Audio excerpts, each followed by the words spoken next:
Thanks to Banggood.com for sending me out the brand new Hawkeye Little Pilot 4. It's a 5.8 GHz, 48 channel, 5-inch FPV monitor.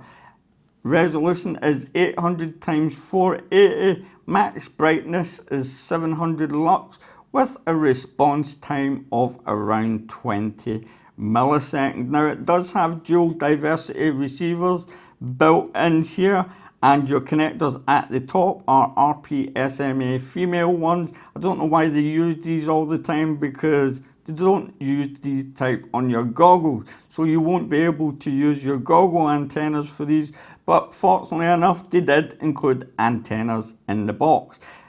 The weight of the FPV monitor is 220 grams. That's because it does have a built-in battery as well. It does have a mounting hole at the bottom so you can attach it to a tripod. It also comes with a clamp so you can clamp it onto this ball joint that it's got, but I wouldn't use that. I would use a tripod. I could even use the tripod my camera's on at the moment. The two antennas that you get are a standard dipole antenna and mushroom style antenna. I'll be using that to test it out with, because that's what you get with the monitor. Now you also get a manual that tells you everything that you need to know, but you're better off going to Hawkeye's website, because it tells you a lot more information on there about the FPV monitor.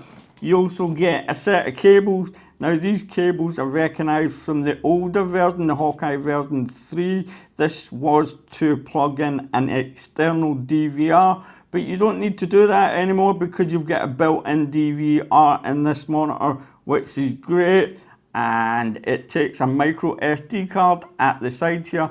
Maximum SD cards it can take is anywhere between 8 and 32 gig, class 10. Now you have to format it inside the monitor in the menu to be able to record. Now they are update firmware for this FPV monitor, and I've already updated it, and it's very easy to update. All you do is go to the website. I'll put the links below. Make sure the SD card has nothing on it whatsoever. Drag and drop the 3 of the files that you need onto the SD card. Plug the SD card in. Make sure the monitor is fully charged. Turn it on. It will say it's upgrading. After it's upgraded, it will say finished.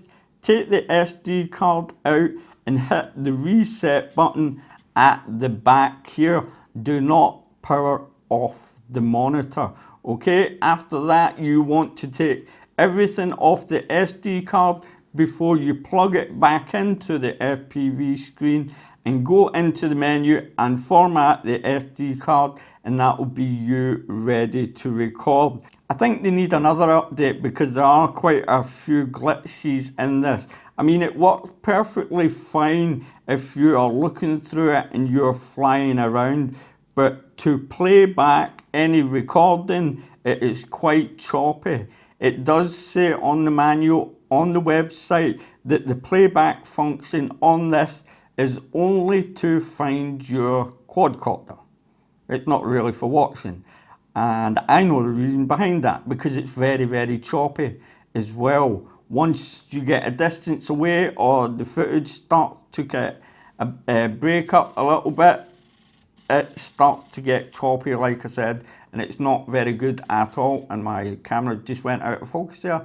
Now it's got a huge battery built into this. It's a one cell 5000 milliamp battery, and it lasts anywhere around 2 to 3 hours, which is absolutely excellent. You charge it up with a micro USB cable here. Just plug it into your computer.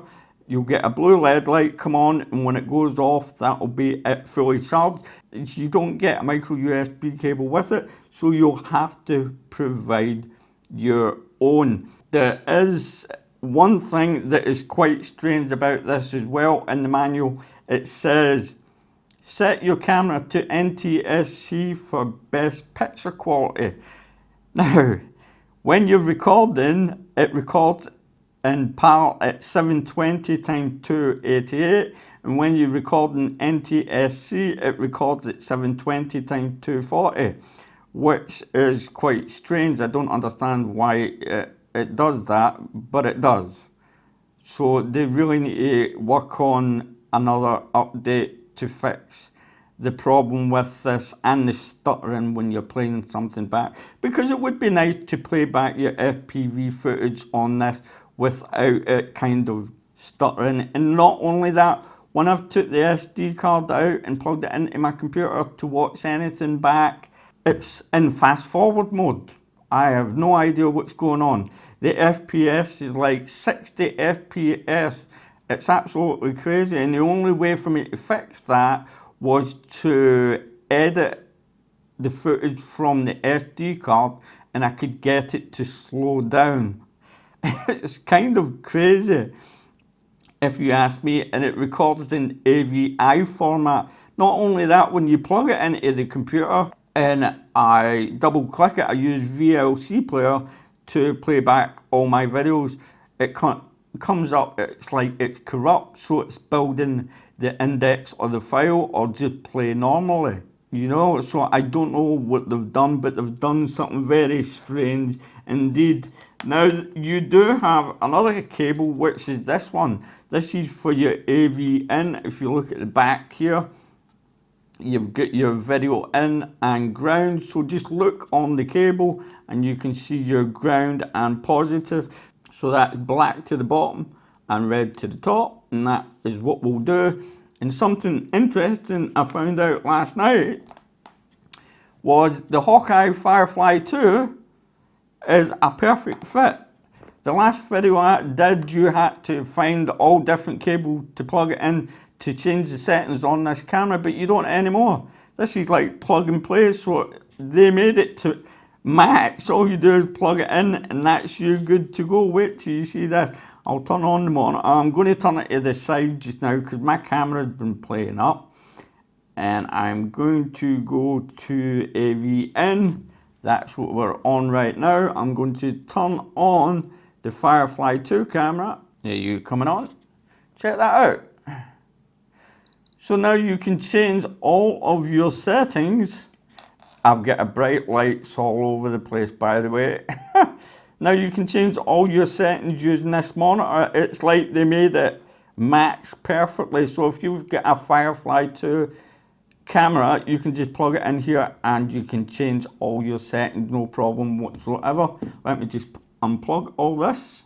You also get a set of stickers. I've no idea what it says, but if anybody does know what it says, leave a comment below, would you? Because I have no idea, like I said. Now let's get back onto the FPV screen itself. At the top here, you've got your record button. I'll go through all this with you. And at the side, you've got your plus and minus button. It does have auto search and of course your power on button. At the back, you do have speakers, left and right speaker, which is excellent. You can turn that on and off in the menu. And what I'll do is I'll turn it on right now for you. And my camera will probably go out of focus. You can see it says Little Pilot and it's updated. Now, if you press down, the down button, hold it down, it will switch on to this is your main. Let me get this focused up. Don't you dare do this to me. If you press the down button, that changes from your FPV screen to your playback screen to your AV in screen. At the top left hand corner there, it tells you how much battery is left in the monitor. Green here means your SD card has been formatted. Tells you how long the screen has been on for right here. And it also tells you the strength of which antenna is getting used. The left one is there and right one is here. Now, like I said, if I press and hold down the bottom button, one press and hold it will take me onto what I've recorded last, and we can play back through that. You can also scroll through all of them as well. And if you want to play it back, you hit the record button. This is the record button at the top, and it will start playing. But like I says, it's very, very choppy indeed. And like I says, on the manual, on the website, it says it's only to find your quadcopter, which is a bit of a shame. And if you want to stop playing it, all you do is press the record button again. I'll just let you watch a little bit of footage, but you can see it's kind of lagging there as I get into my bedroom and coming back out again. I'm using the Cine Pro to fly it around with. Now I'm just going to stop it there, but if you press and hold it down, we're back into AV mode. If you just press the button down once, you'll get grid mode. So if you use grid mode, you might use it, then it'll come in handy for you. If not, well, it is what it is. I don't use grid mode. Right, I'm just going to leave it there, and you press and hold the power button to turn it back off. I think the lighting is messing around with my camera here. They obviously need a new update to fix the frame jumping when you're playing the DVR back, and also when I plugged it into the computer, I've had to edit the file just to get it to play properly. Now, to get into the menu screen, you need to press the power button. Just press it once. It says I'm on band C. I'm usually on band A, channel 8, but on this I'm on band C, channel 1. Which is quite strange. You can change the aspect ratio from 16.9 to 4.3. You can turn on and off the OSD. You can turn the speakers on and off as well, and your format option is right there at the bottom, and if I don't touch it, everything will go off. I hope you've enjoyed some of the information that I've given you here. I'll put the links in the description below to Hawkeye's website.